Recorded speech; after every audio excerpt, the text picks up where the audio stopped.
प्यारे बच्चों, आज हम बीटीसी के 4th सेमेस्टर के साइंस को देख रहे हैं। पहले हमने जैव विकास देखा था। इसके पहले जैव विकास की परिभाषाएं समझी थी और जैव विकास में योगदान देने वाले जो प्रमुख जैव वैज्ञानिक हैं उन लोगों के जो तथ्य थे वे हमने देखे। इसमें लैमार्कवाद था और डार्विनवाद था। उसके बाद एक छोटा सा टॉपिक है यहाँ पे, समजातीय अंग और समरूपी अंग। आज इसे समझेंगे कि समजातीय अंग क्या होते हैं और समरूपी अंग क्या होते हैं, इन दोनों में क्या क्या असमानताएं होती हैं। सबसे पहले समजातीय अंग, इसके संदर्भ में सन 1750 में बफन नामक वैज्ञानिक थे। उन्होंने समजात अंगों की परिकल्पना दी थी। इसके अनुसार वह अंग जिसकी मौलिक संरचना एवं उद्भव समान होता है किंतु कार्य अलग अलग होता है, समजातीय अंग कहलाते हैं। एक बार परिभाषा फिर से देखते हैं। वह अंग जिसकी मौलिक संरचना मतलब जो इसका बेसिक कंस्ट्रक्शन है, जो बनावट है वो तथा उद्भव समान गुणीय परिवर्तन करते हैं, या जो उनका उद्भव है वो भी क्या होता है, समान होता है किंतु कार्य अलग अलग होते हैं। देखने में भी ये बहुत समान लगते हैं, एक जैसे लगते हैं, लेकिन इनका कार्य क्या होता है, अलग अलग होता है। उन्हें हम समजातीय अंग कहते हैं। इसको कुछ उदाहरण के माध्यम से और अच्छे तरीके से समझा जा सकता है। मैं एक एक उदाहरण आपको शुरुआत करता हूँ। सबसे पहले अगर हम जंतुओं में समजातीय अंग को फाइंड आउट करने की कोशिश करते हैं तो हमें एक उदाहरण मिलता है शेर तथा चमगादड़ के अग्रपात। देखिए, शेर तथा चमगादड़ के अग्रपात मतलब जो आगे वाले जो पैर होते हैं वह लगभग संरचना तथा उनका उद्भव एक समान तरीके से होता है। उनका भ्रूणीय परिवर्धन भी एक समान से होता है, लेकिन उनके कार्य अलग अलग होते हैं। जैसे शेर का जो अग्रपाद है, मान लीजिए अगर शेर का जो ये दोनों पैर होते हैं आगे के, और अगर चमगादड़ के दोनों पैर की बात करें तो इन दोनों की संरचना बिल्कुल एक समान सी दिखाई देती है।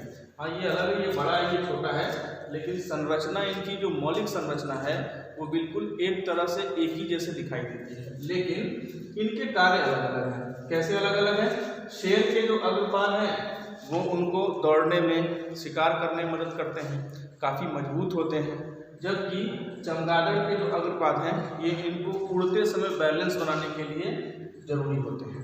तो दोनों एक जैसे हैं लेकिन उनके कार्य क्या हैं, अलग।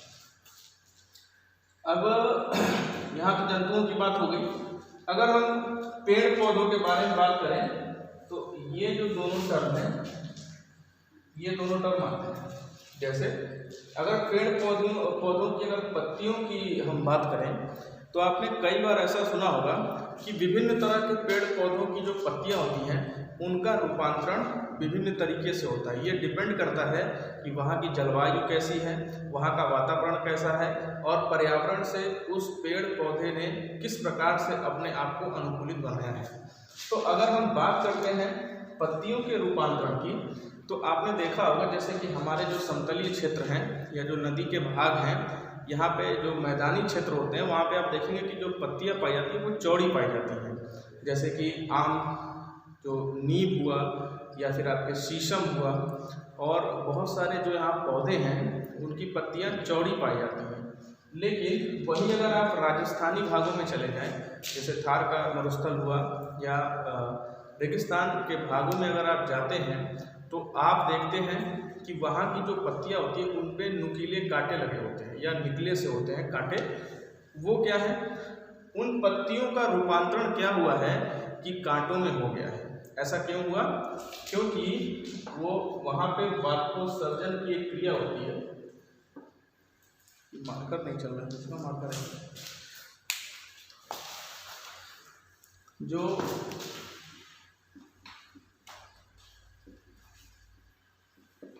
वाष्पोत्सर्जन की जो क्रिया होती है, जिसमें क्या होता है कि जब पेड़ और पौधे अपना भोजन बना लेते हैं या बना लेने के बाद उनमें जो जल शेष बचता है वो पत्तियों के माध्यम से बाहर निकलता है। इस क्रिया को वाष्पोत्सर्जन कहते हैं। तो आपने देखा कि यहाँ पे जहाँ पे पानी की प्रचुर मात्रा पाई जाती है वहाँ पे तो पत्तियाँ चौड़ी होती हैं, लेकिन इन्हीं पत्तियों का रूपांतरण कांटों में हो जाता है। कहाँ पे? जहाँ पे पानी की अधिकता नहीं होती, जहाँ पे पानी की कमी होती है। और आप यहाँ देख पा रहे हैं कि यहाँ भी पत्ती और यहाँ भी पत्ती, यह दोनों ही पत्तियाँ हैं जिनकी मूल संरचना बिल्कुल समान है, जिनका उद्भव भी समान है, लेकिन इनके कार्य क्या हैं? अलग अलग है। अगर हम जड़ों के रूपांतरण की बात करें तो जो जड़ हम लोग आमतौर पे यहाँ पे देखते हैं, जो समतलीय मैदान है वहाँ पे जड़ आपने देखे होंगे कि हमेशा जमीन के नीचे रहते हैं, जो पौधे को स्टेबल खड़ा करने में, उसको सीधा खड़ा करने में ज़रूरत होते हैं उनको। लेकिन कुछ जड़ ऐसे हैं जो सेलाइन क्षेत्रों में पाए जाते हैं। इसे आप नोट कर लीजिए।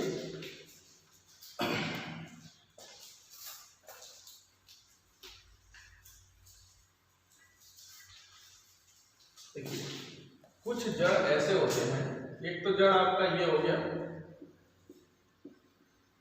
जो मिट्टी के अंदर रहते हैं, जमीन का जो समतल होता है उसके अंदर। ये जड़ क्या है कि ये पौधे को ऐसे सीधा खड़ा रखने के लिए मदद करते हैं। लेकिन कुछ जड़ ऐसे होते हैं जो जमीन से बाहर कुछ इस प्रकार से निकले होते हैं, ऐसे। ये जो जड़ें हैं वो सेलाइन क्षेत्रों में पाई जाती हैं, या जिसको नमकीनी क्षेत्र भी कहते हैं, या दूसरे शब्दों में कह सकते हैं जहाँ पे NaCl की मात्रा ज़्यादा हो। प्रायः ऐसी जो वनस्पतियाँ हैं वो समुद्र के किनारे या फिर जहाँ पे ऐसा जल जहाँ पे साल्ट की उसमें मात्रा ज़्यादा हो गई हो, तो वहाँ पे ऐसे वृक्ष या ऐसी वनस्पतियाँ पाई जाती हैं। तो इन वनस्पतियों की खासियत ये होती है कि इनके जो जड़ है वो जमीन से ऐसे करके बाहर निकले होते हैं, और बाहर निकल करके यह सांस लेती है। अब देखिए, यहाँ पे भी इस फिगर के माध्यम से भी हम समझ सकते हैं कि समजातीय जो अंग हैं वो किस प्रकार के होते हैं। देखिए, जड़, इस जड़ की और इस जड़ की, इन दोनों जड़ों की जो मूल संरचना है वो एक समान है, एक ही जैसे है ना। ये जो जड़ आप देख रहे हो ये भी जड़ ऐसे ही है। अच्छा, दूसरी बात, इनकी जो भ्रूणीय परिवर्धन हुआ है, यानी जिस भ्रूण से ये दोनों निकले हैं वो भी एक दूसरे से बिल्कुल मैच खाते हैं। थोड़ा बहुत अंतर है दोनों, लेकिन मैच खाते हैं। लेकिन इनके कार्य अलग अलग हैं। कार्य क्या अलग है? ये जो जड़ है ये इस पेड़ को सीधा खड़ा रहने में मदद करता है। ये किसी भी प्रकार से कोई भी श्वास लेने का कार्य नहीं करता, जबकि यह जड़ इसके सीधे खड़े रहने में भी मदद करता है। और इस सबसे महत्वपूर्ण बात यह है कि ये इस पेड़ के लिए श्वास लेने में काम करता है। इसलिए इन दोनों की मौलिक संरचना समान होते हुए भी ये दोनों अलग अलग कार्य करते हैं। ऐसे अंग समजातीय अंग कहलाते हैं। ये पेड़ पौधों में भी हो सकते हैं, ये जीव जंतु में भी हो सकते हैं।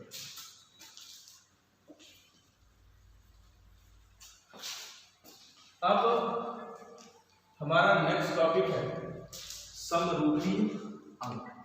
देखिए, ऐसे अंग जिनकी संरचनाएं तथा कार्य समान हो, ऐसे अंग जिनकी संरचनाएं तथा कार्य समान हो, परंतु मूल रचना एवं भ्रूणीय परिवर्धन अलग हो।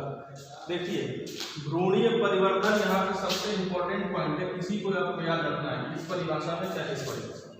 भ्रूणीय परिवर्धन क्या है? इसका अलग, लेकिन जो इसकी अंग है उसकी संरचनाएं क्या है? बिल्कुल समान है। जैसे मैं भी इसको उदाहरण के रूप में समझाता हूँ, जैसे चील एवं चमगादड़ के पंख। देखिए, चील के जो पंख होते हैं वे भी उड़ने के काम आते हैं। चमगादड़ के पंख होते हैं यह भी उड़ने के काम आते हैं। यानी दोनों के कार्य क्या हैं? इक्वल, समान। दोनों के कार्य क्या हैं? समान। लेकिन इनके जो भ्रूणीय परिवर्धन होता है, अर्थात जब यह छोटे से बड़े होते हैं तब जो टाइम स्पैन जो बीतता है वह अलग अलग होता है। उनका जो विकास होता है वो अलग अलग टाइम पे होता है, और लेकिन इनके जो कार्य हैं वो एक समान होते हैं, इसलिए हम इनको समरूपी भी कहते हैं। बच्चों, आज हम थोड़ा सा पारिस्थितिकी तंत्र के रूप में जो चीजें हैं उसको शुरू करेंगे, क्योंकि इसके बाद समजातीय समरूपी अंग के बाद जो नेक्स्ट टॉपिक आपका स्टार्ट होता है वह है इकोसिस्टम।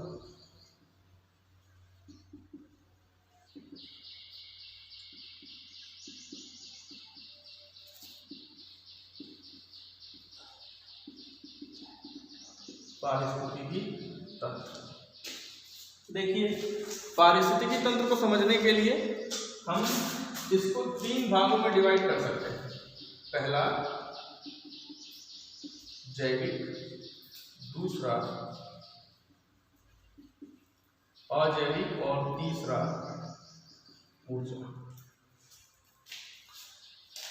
इसकी परिभाषा अगर हम जानते हैं, अगर हम इसकी परिभाषा बताना चाहें तो हम कह सकते हैं कि किसी भी जैविक तथा अजैविक घटकों के अंतर संबंध को जिसमें ऊर्जा निहित होती है पारिस्थितिकी तंत्र कहते हैं। एक बार फिर से सुनेंगे, जैविक तथा अजैविक घटकों के अंतर संबंध को जिसमें ऊर्जा निहित होती है, इस पूरे तंत्र को पारिस्थितिकी तंत्र कहते हैं। अगर हम थोड़ा सा इसके पारिस्थितिकी जो शब्द है,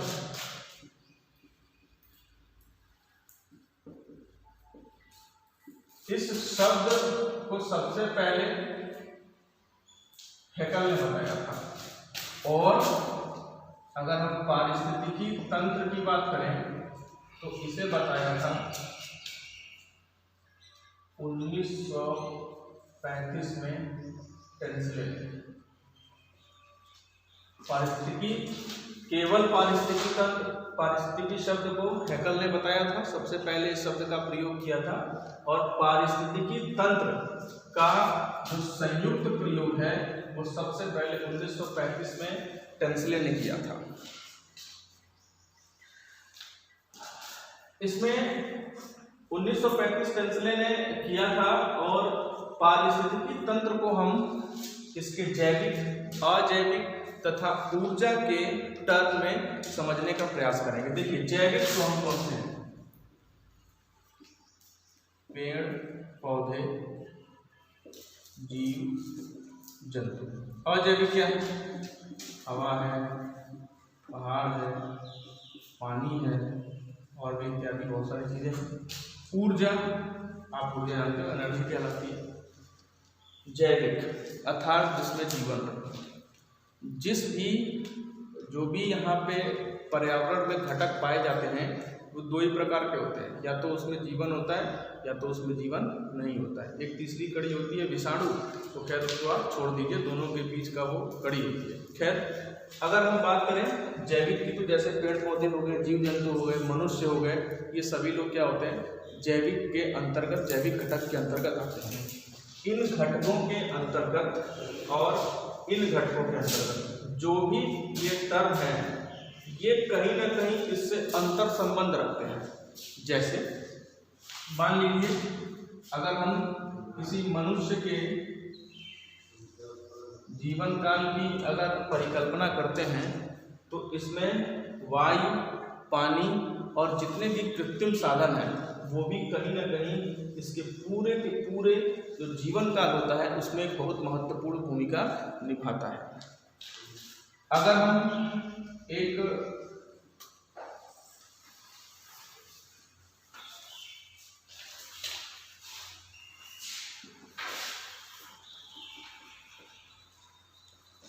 इस पारिस्थितिकी तंत्र की अगर बात करें तो आप देखिए, घास, टिड्डा, मेढक, सांप, मोर, ये एक दूसरे को क्या करते हैं? कंज्यूम करते हैं, खाते हैं।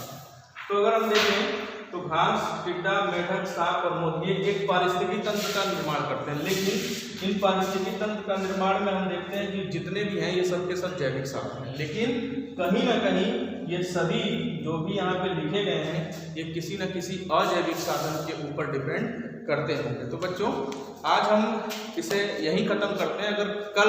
अगर लेक्चर हुआ तो कल पूरा का पूरा इकोसिस्टम पे ही होगा, और आपके जो भी प्रश्न हो आप इसमें इनपुट में डालिएगा, जो भी मैं आपको